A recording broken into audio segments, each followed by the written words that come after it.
You can also use the RSI to determine the trend of a financial asset.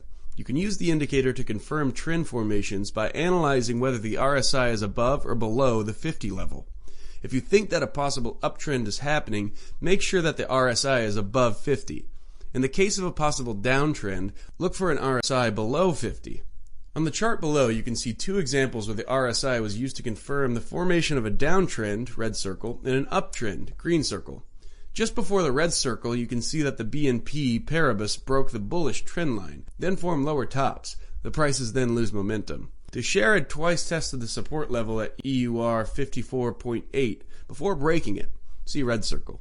The breakthrough was made with a long red candle, which confirms the strength of the bearish movement. At the same time, the RSI crosses below the 50 level, and you can see the downward leg that follows. Just before the green circle, the stock forms higher lows after reaching the lowest level on the chart.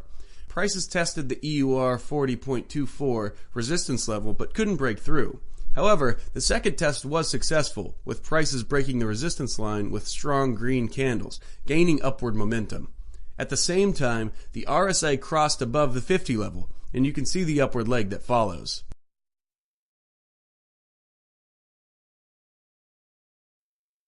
That's it for now. On our website you can find more posts and podcasts. I hope you enjoyed it, and don't forget to subscribe to our podcast channel on YouTube.